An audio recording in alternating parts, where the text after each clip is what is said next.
Atlanta History Center. I'm Joe Bruckner, B-R-U-C-K-N-E-R, and I'm with Mr. Glover McGhee. That's M-C-G-H-E-E, James Glover McGhee Jr. And Mr. McGhee has kindly agreed to tell us about his experiences in World War II as part of the Veterans History Project. And Mr. McGhee, we certainly appreciate you taking your time and coming in here today. Well, my time is not worth much anymore. Oh, I think it's worth a lot. It's worth a lot to us. Mr. McGhee, would you state your full name, when and where you were born? Yep, James Glover McGhee Jr. I was born October the 30th, 1924 in Rome, Georgia. And you'll appreciate this. I had two older sisters, and my mother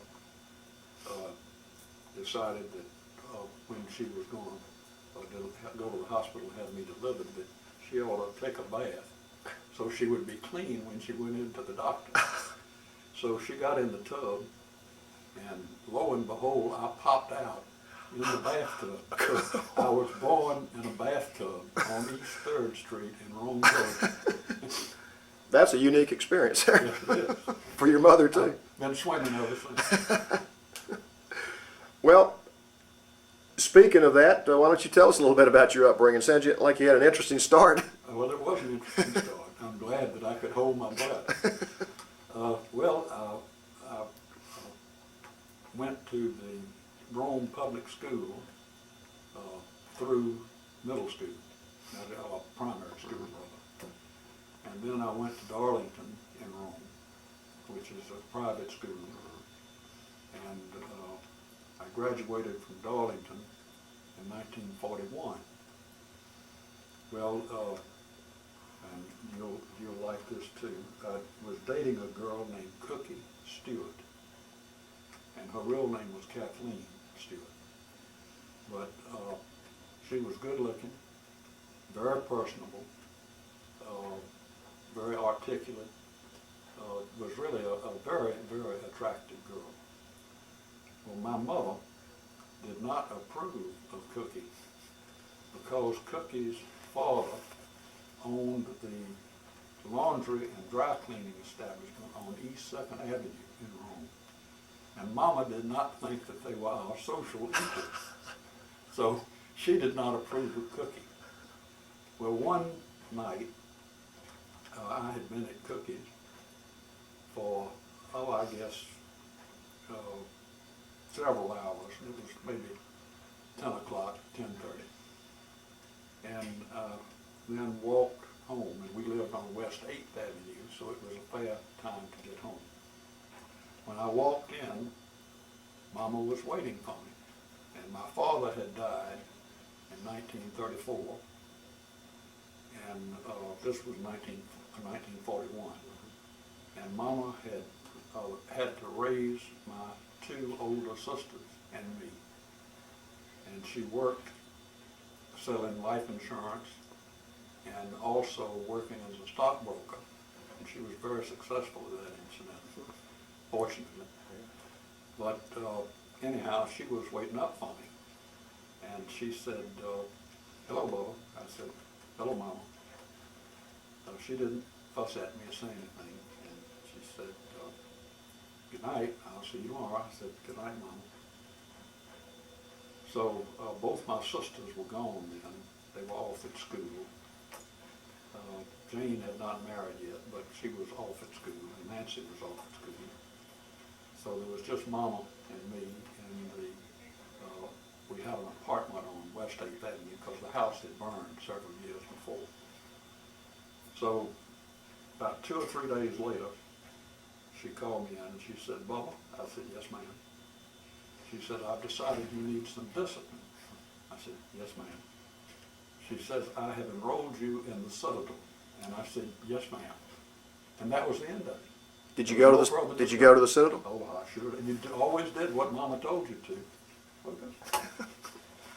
So I went to the Citadel, and they then were on a semester system. I don't know whether they are still or not, but not quarterly system, but a semester system. And the head of the draft board in Rome was a friend of Mama's. So he called Mama one day and said, Martha, I just want you to know that Bubba's going to get drafted next month. And Mama told me, and I said, well, hell, there's no point in wasting the tuition at the Southern. I'll just volunteer. So instead of being drafted in February, I volunteered in January and went in the service, of course. So when did you go in then? January of? January of 1943. 43, okay. And I went to Camp Edwards, Massachusetts. And Camp Edwards, Massachusetts, it was, of course, February, and it was cold as a bear's ass in the Klondike. I mean, really cold up there. And the cadre had been in Panama for 3 years. And then, with the infinite wisdom, this pen, that one doesn't work? No, it works. Yeah. Okay. But the cadre had been in Panama for 3 years. And then the Army, with its infinite wisdom, transferred them up to Camp Edwards, Massachusetts, which is out on the peninsula out there, and just, you know, cold, really cold, and didn't give them so much as a 3-day pass. Well, they started going AWOL right and left, you know, as you would imagine. Yeah. Well, since I had been to the Southern Bowl, I knew how to do right face and left face, you know, all that sort of stuff, about face, good salute, all that sort of foolishness. So before long, I was a squad leader, even though I was still just a private. So before long, I got promoted to PFC, and I was still a squad leader. Well, one Sunday, our first sergeant, Sergeant Stedman, was as drunk as a goat in his, they had little private rooms, and Sergeant Stedman had his room. And he would go to the NCO club as often as he could, but every Saturday night. And he and his drinking buddy would get just boozed up on, they called it 3.2 beer, but it was regular beer. It was not 3.2, it was just regular. And he was drunk as a goat this Sunday morning. And the telephone rang, and I answered it. And it was the office down front, and it said, the general is on his way to inspect. And I said, oh, Jesus Christ almighty. So I grabbed 6 men, and we hauled Stedman out to the furnace room and bound and gagged him. And I left those 6 men sitting on him because he was raving and hollering and yelling, and we bound and gagged him. And I had put 3 men to cleaning up Stedman's room. Well, Stedman, the general showed up, and I went to the door and saluted him. I said, Sir, Private McGhee, I'm in charge in Sergeant Stedman's absence. He's across the base at AAATC, Anti-Aircraft Training Corps. Okay. And the general returned my salute, and he was gone in 30 seconds. You know, he didn't want to be doing this any more than we wanted him. Yeah. But anyhow, Stedman never said a word to me, never thanked me, never mentioned it. But about 3 weeks later, he called me in. He said, McGhee? I said, yes, sir. He said, you want to go to OCS? I said, yes, sir. He says, it's engineer OCS. All right. I said, yes, sir. He said, all right, there'll be an OCS examining board. And there will be all sorts of candidates who want to go. There'll be master sergeants, warrant officers, staff sergeants, all sorts of men that want to go.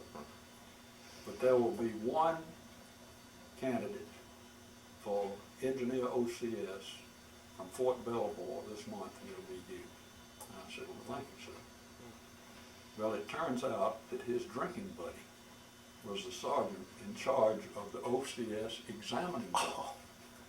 And sure enough, I went to engineer OCS, and none of these other people did. They were all much better qualified, but they didn't go. It's who you know. That's right. That's right. That's right.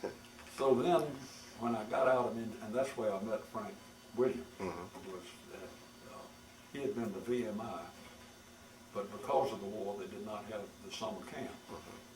So he had to go to OCS to get his commission. So when we graduated from there, we went by train. Now where was this? Were you in Fort Belvoir. You were in Belvoir, Virginia, okay. Yeah, Fort Okay. Belvoir. Okay. And then we got on the train because we had been assigned to the 2nd Cavalry Division.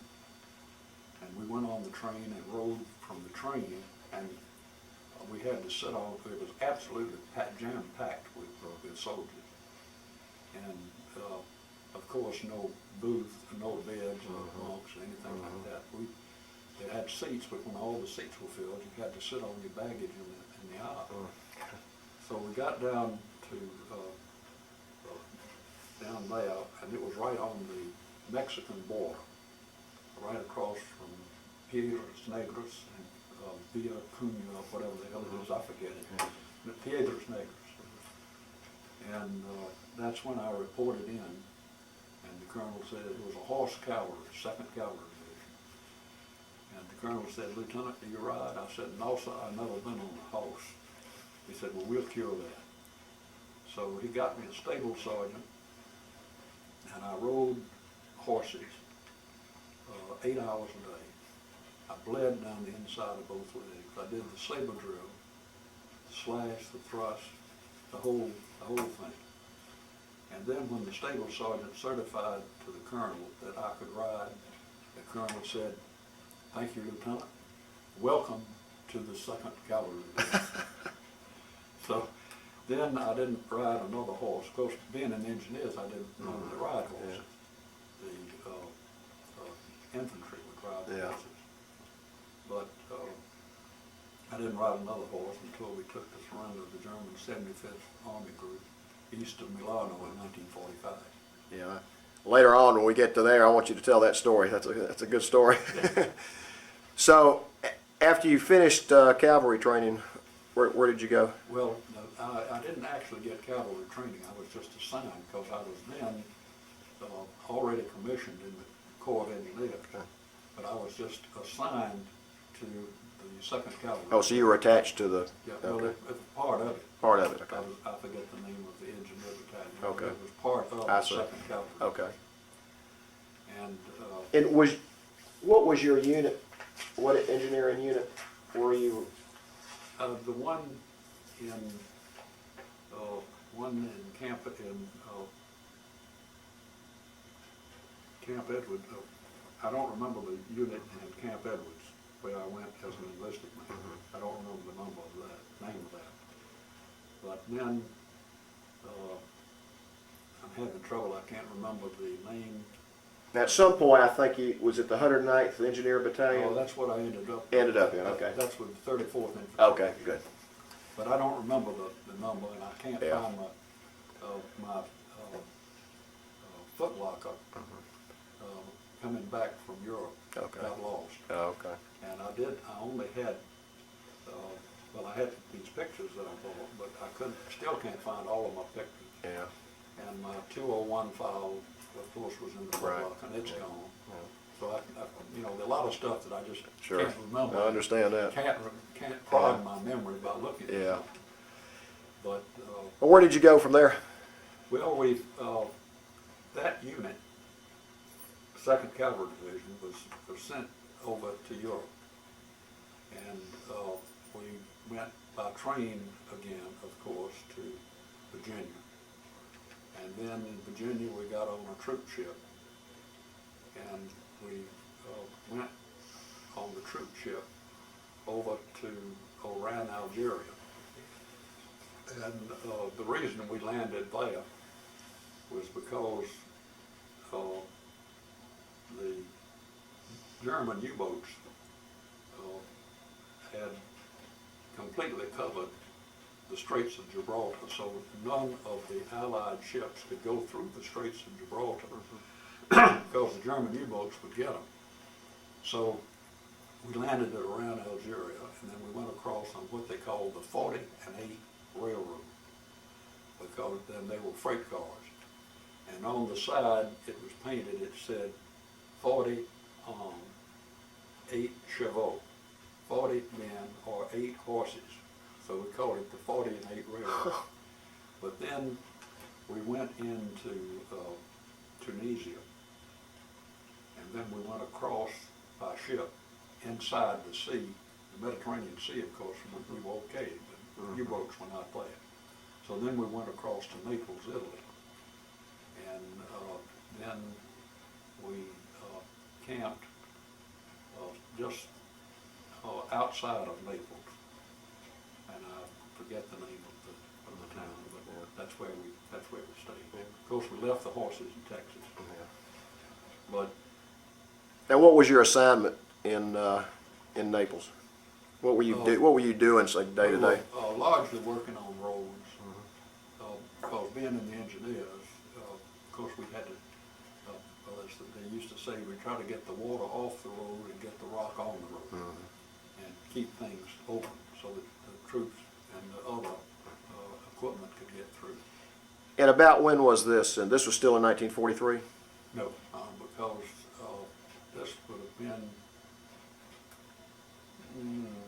yeah, I guess it was 43, because, yeah, it would have been in 43. Okay. And of course, I didn't come back until 45, Right. but we went a lot of different places. Yeah. But then we worked up the boot, and when my wife and I went back to Italy for our 50th anniversary trip, I told her that I wanted to see if I could find any of my old girlfriends, which of course was a big joke, because in 2.5 years I had 5 dates, and every time they brought their mothers with them, and we ended up at the opera. I saw the Barber of Seville 4 times. I got where I knew all the lines. Buonasera, mio signore, buonasera, buonasera. So, Sounds like you could be in the opera yourself. You got a good voice. well, it's wore out.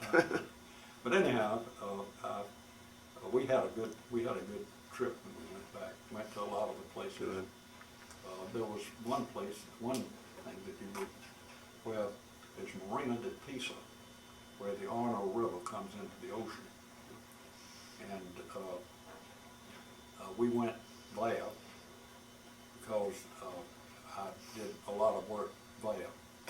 And there had been a pillbox for a German Seacoast artillery gun that had been there. And it was a monstrous thing. 6-foot thick concrete walls reinforced with iron rods.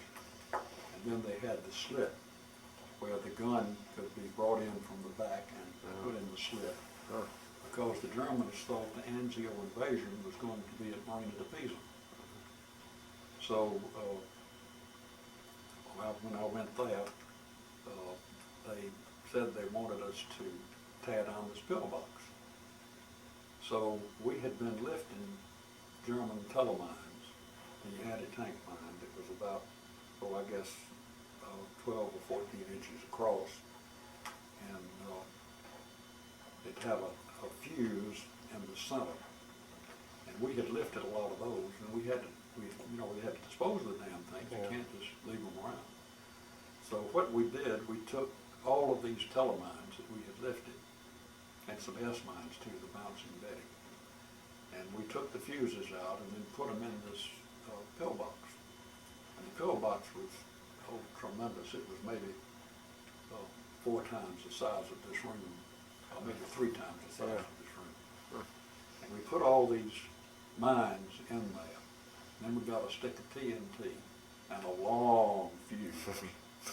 And we put the TNT trinitrotoluol, we put it up underneath the mines, and lit the fuse, and walked out to the half-track very carefully, got in the half-track and drove down the beach about a half a mile and got out and waited. It was the damnedest explosion that you could imagine. Really? Flames, smoke, the earth shook just like that, half a mile away. Gosh. When the dust settled, the pillbox was still there. Really? Absolutely. And it was dented in a couple of places, but the pillbox was still there. So I told Joanne when we went back, I wanted to see if that pillbox was still there. We went out there and it was gone. so there was a restaurant right close by. And we went in and had lunch. And then I got to talking to the owner, an Italian. My Italian had come back by then, I was still speaking. Yeah. And we got to talking, and I told him that we were hunting for that pillbox, but we couldn't find the damn thing. He said the pillbox was right here where you were having lunch. No. And I said, well, how did you get it down? He said it took about 15 men with jackhammers and acetylene torches to cut the iron rods. And it took them, nearly 4 weeks to get it down. But we got it down, and we built this restaurant. And I said, well, thank God it's somewhere. Yeah. God. That's interesting. But that was a hoot. Yeah. How'd you feel sitting there where that pillbox had been 50 years later? I was glad that I hadn't been in the pillbox when it exploded. Yeah. Well, when you were there, you were still building roads and repairing roads and bridges? Before I got in the 34th Division. Okay. We were with an engineer heavy construction battalion. Did you ever come under fire when you were doing that? Not when we were doing it, because the Germans had been gone a long time. Yeah, okay. And we did get under fire a couple of times, but and this was before I got into the 34th Division. Okay. We were working. Let's see. I forget the name of the town, but anyhow, there's a road that goes across north middle Italy, and it comes to the Ruhr. And the Germans had blown all of the bridges to try to prevent us from getting across and getting behind them. Except this one, and they had left this one bridge so that they could get out themselves and get across the Arno Road. And the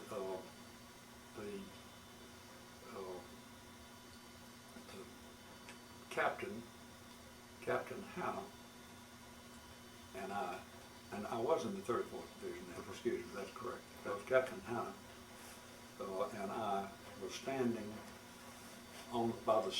in each side of the road, kind of checking and looking over on the side. And the German 88 cannon was shot down the road, and it went down the road between Captain Hannah and me, and we boiled off into the ditch on either side. And he said, Lieutenant, I think it's time for us to get out of here. And I said, you damn right. So we got in the Jeep and took off and left. Yeah. But then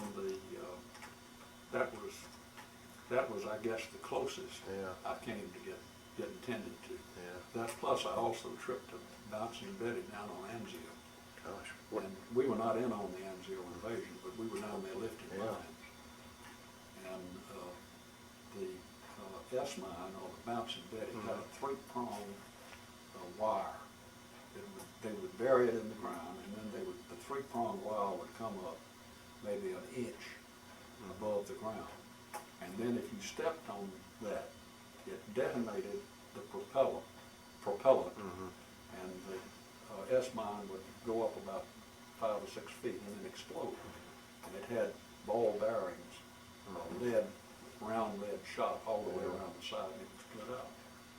So I tripped an S-mine, and it blew in the air, but it did not explode. Good gosh. And I said, ooh. What was your feeling after that? I was wore out. I guess so.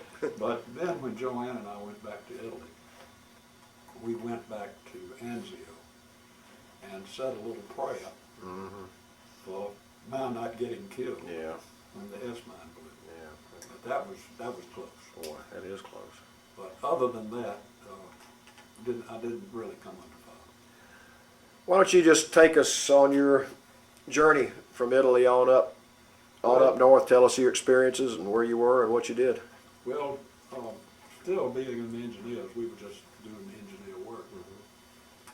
And then we would, do whatever work needed to be done.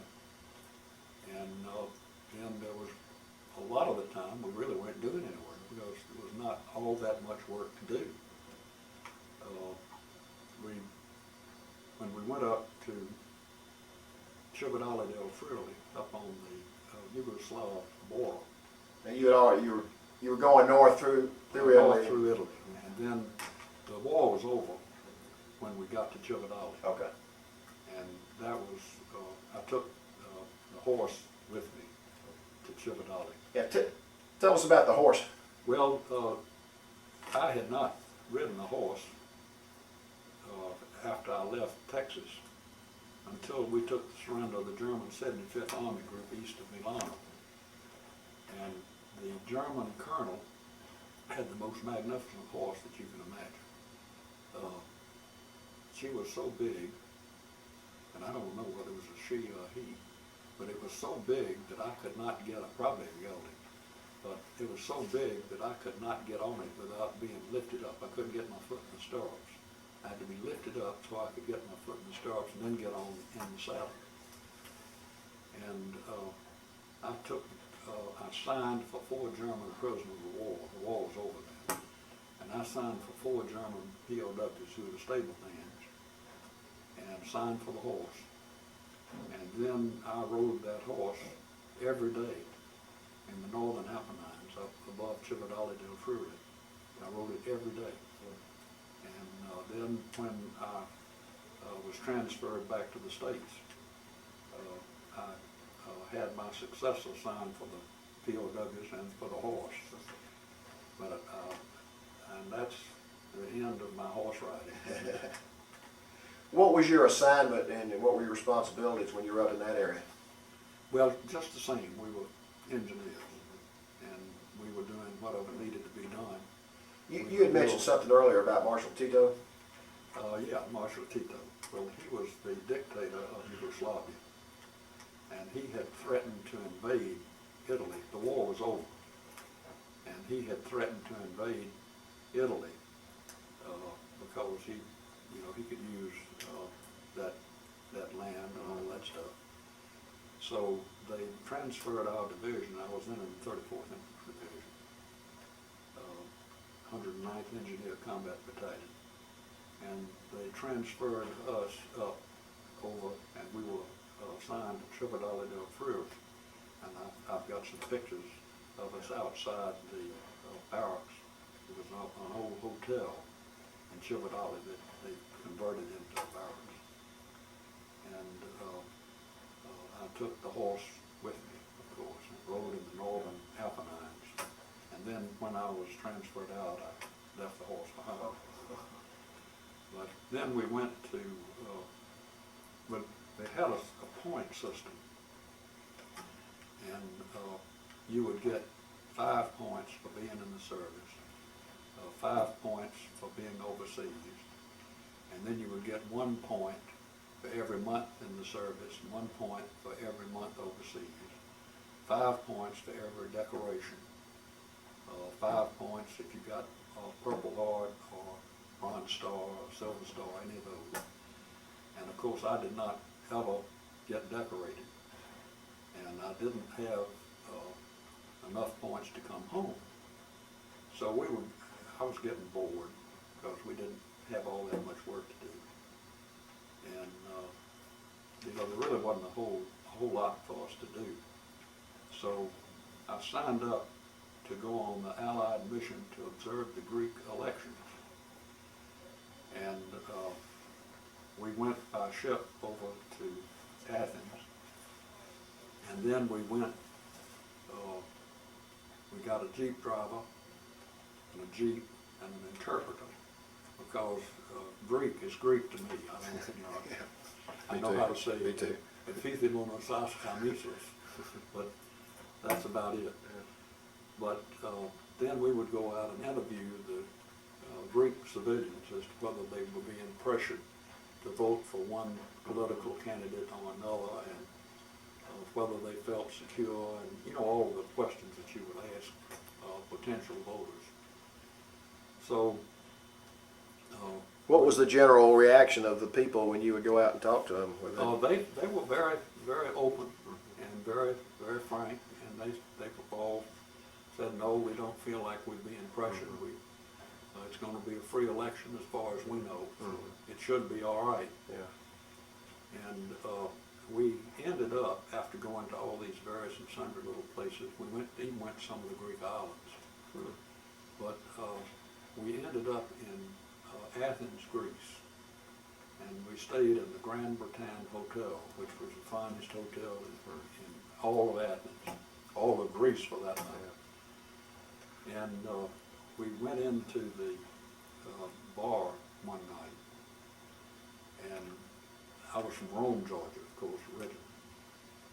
And there in the bar was a man from Rome, Georgia. And he had the most gorgeous damn Greek woman on his arm that you can imagine. I mean, she was just spectacularly beautiful. And he saw me, and he just paled. His face just turned as white as your shirt, because he had a fat, rich wife in Rome, and he was the assistant ambassador, whatever they call it, deputy ambassador, assistant ambassador, whatever, to Greece. And I said, don't you worry, Mr. I won't mention his name. I said, I will die and fry in hell before I ever tell anybody I saw you. He said, oh, Bubba McGhee, you're a good boy. A good friend. Yeah, so I never told anybody until after he had died. But that was quite an experience in Greece.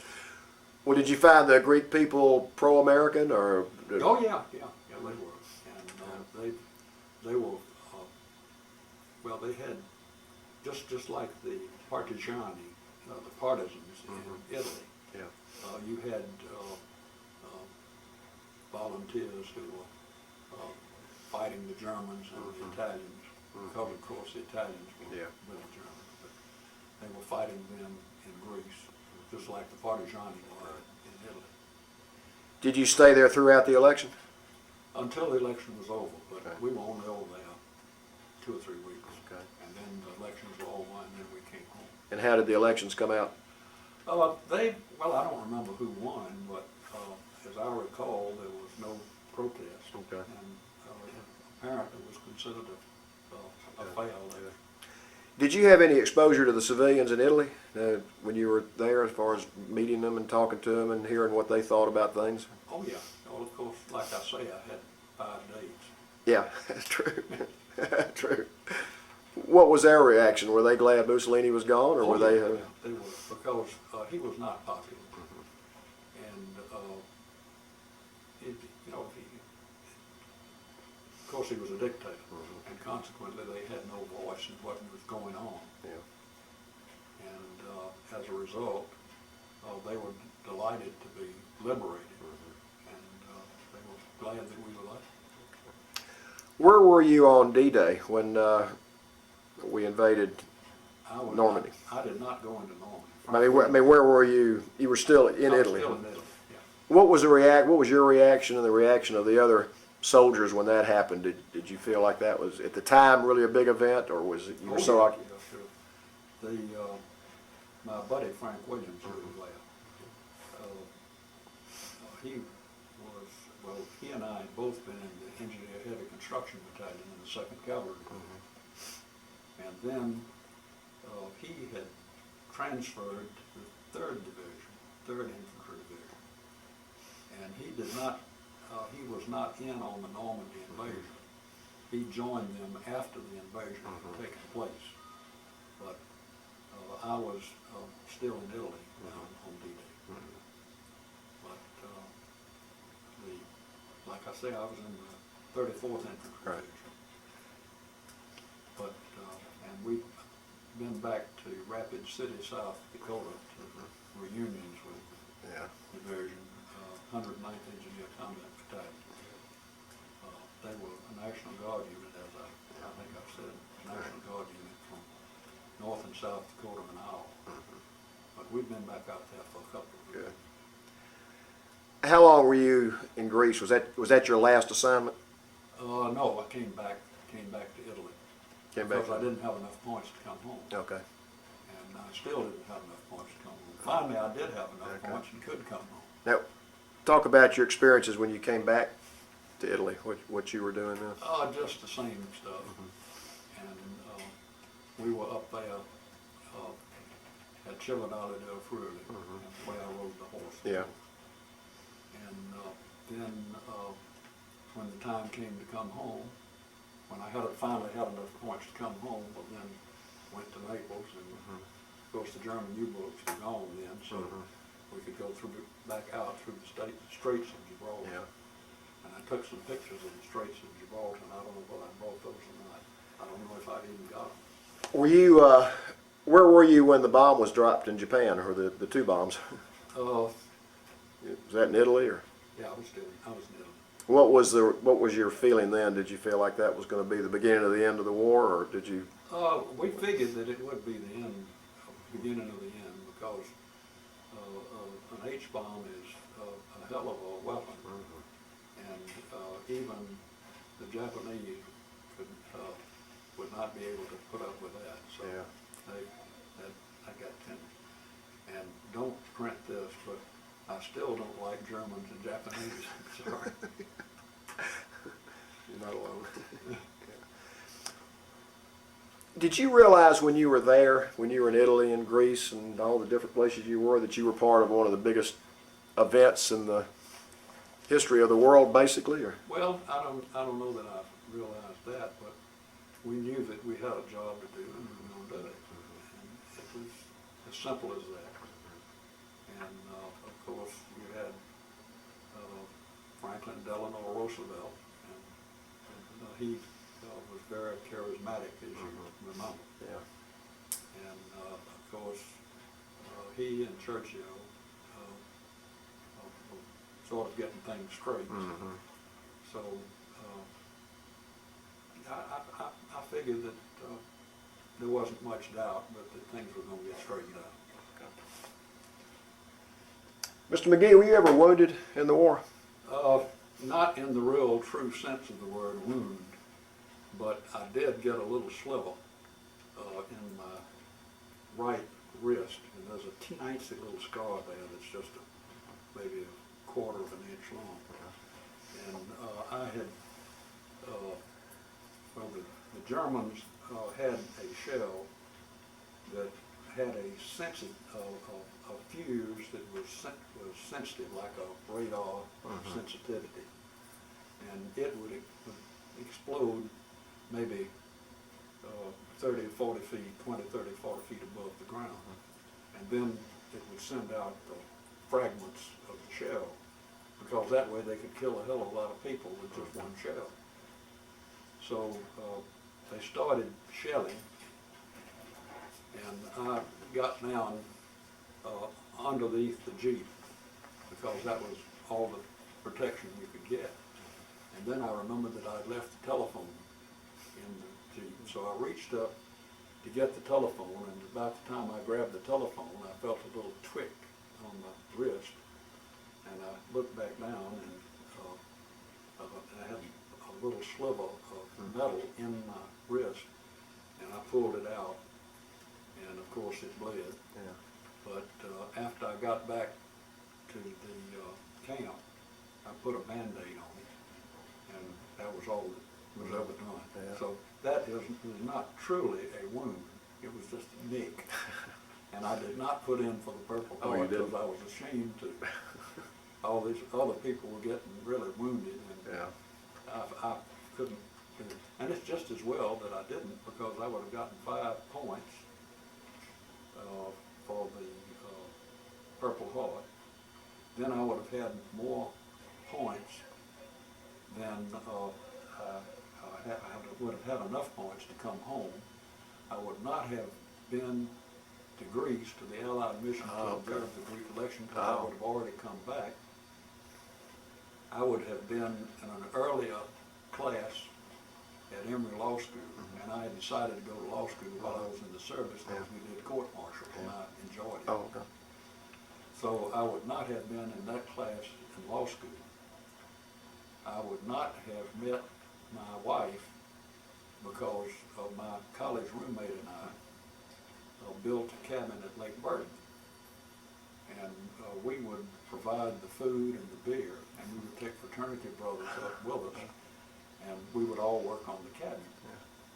So all of this, of course, is maybe 6 months later than it would have been if I had put into the work. Yeah. So we were having a house party at Lake Burton, and one of my fraternity brothers, Bill Boardman, did not have a date.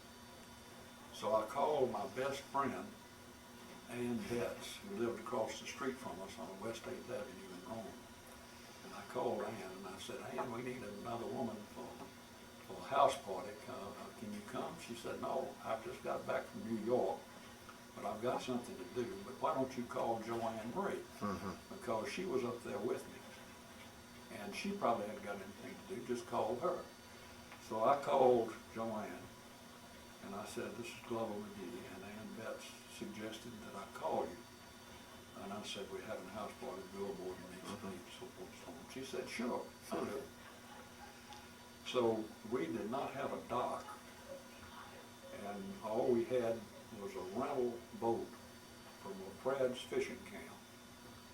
There was a flat bottom open boat with a 5 horsepower motor, believe it or not, 5 horsepower on the back.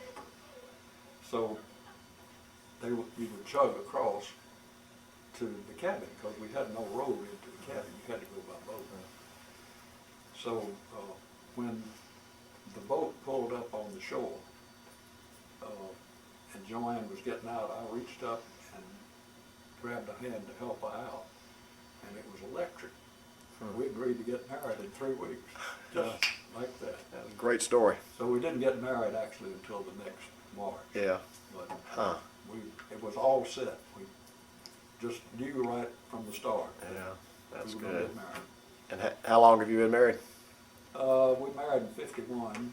We just had our 53rd anniversary. Congratulations. And we've got my daughter Martha went to Emory Law School, and she's a clerk for Judge J.D. Smith on the Georgia Court of Appeals. And then we have 2 grandchildren.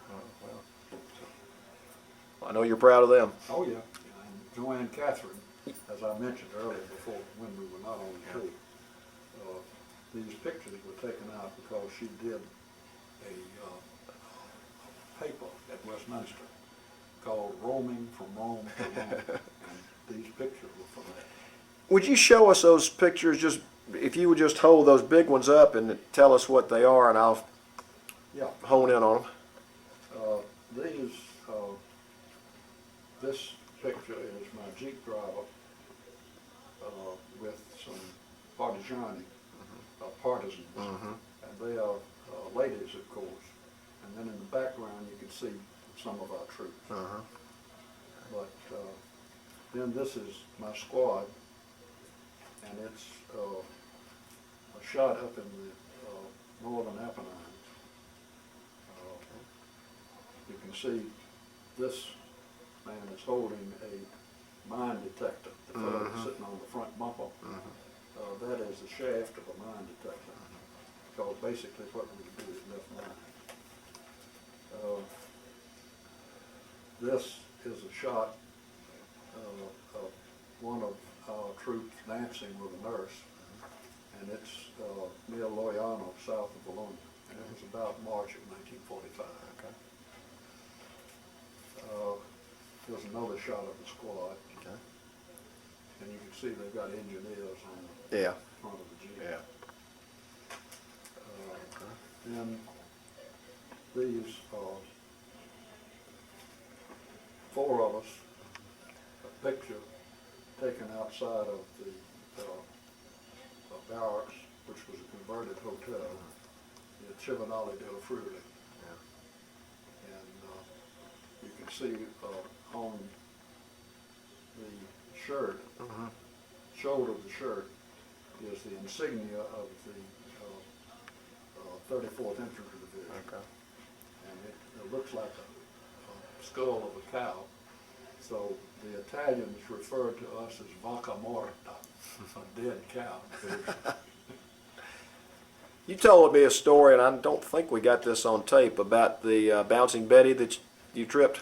Yeah, well, that was at Anzio, and we were not in on the Anzio invasion because we were not in.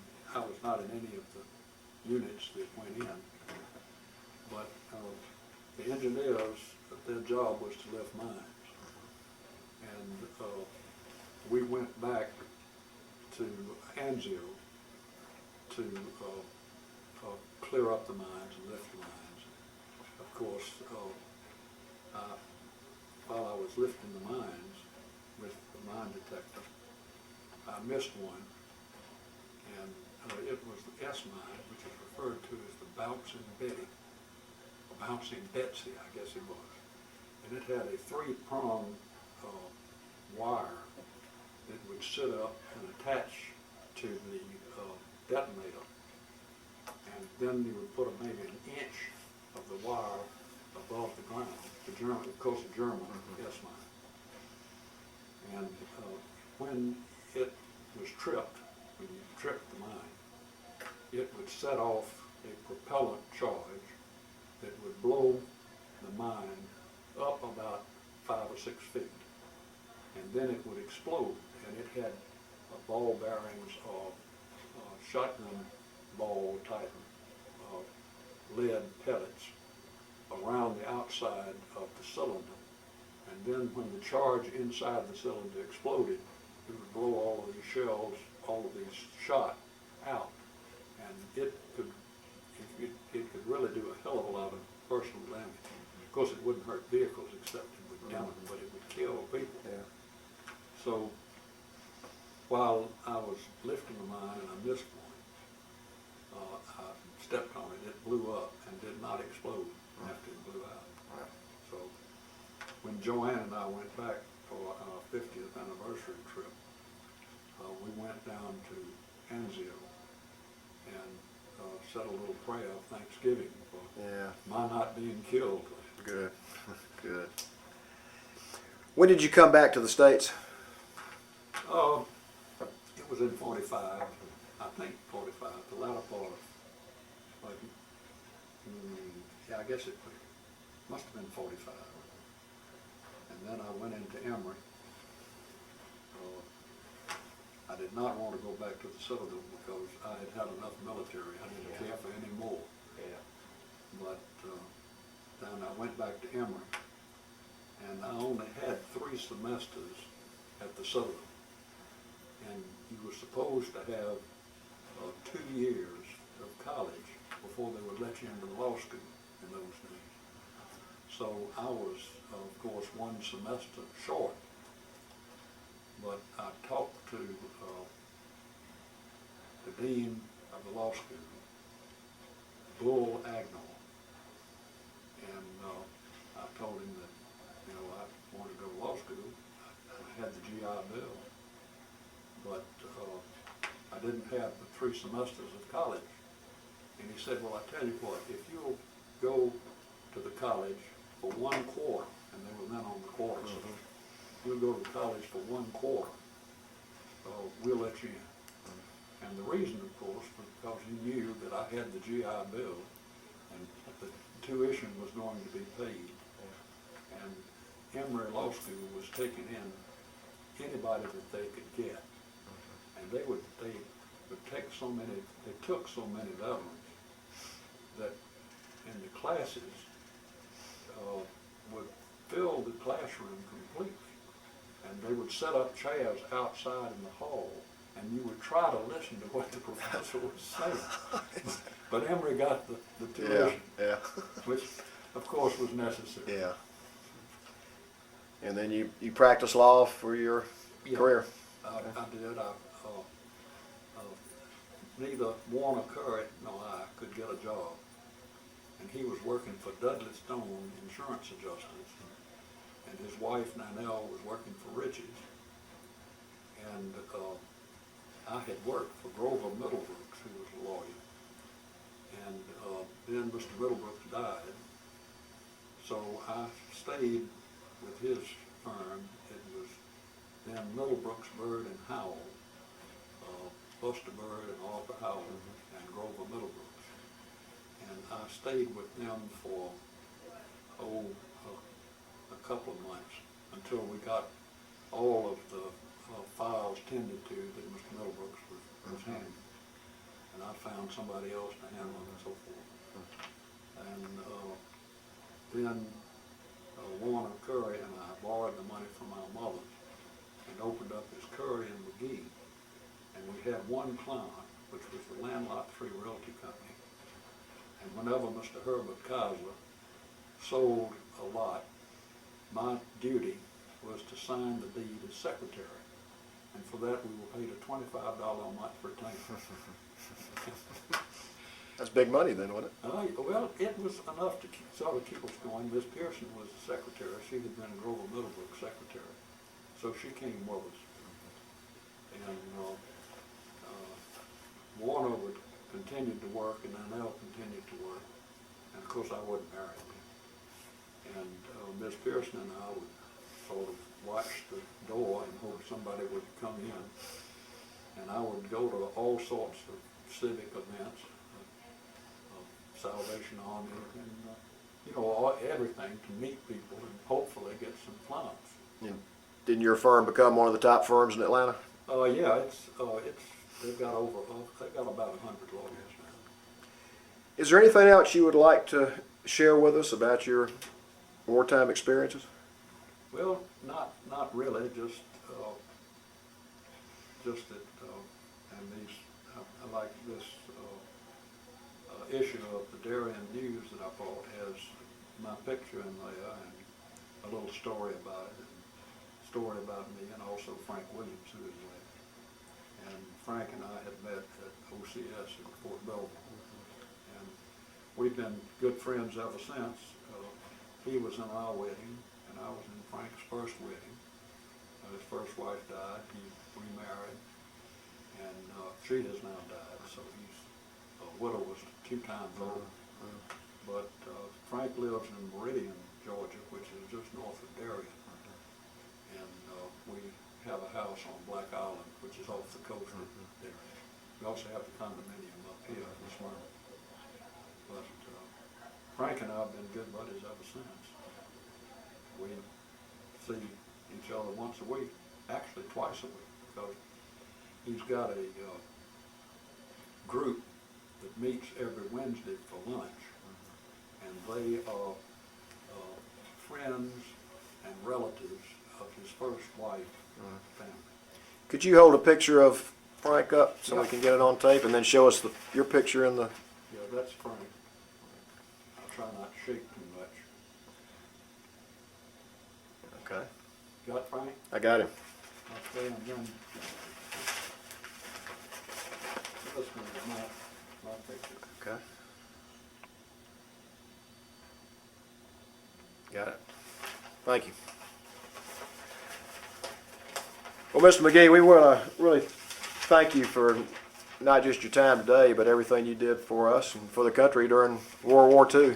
And you and your cohorts are heroes to us, and we sure appreciate everything you did.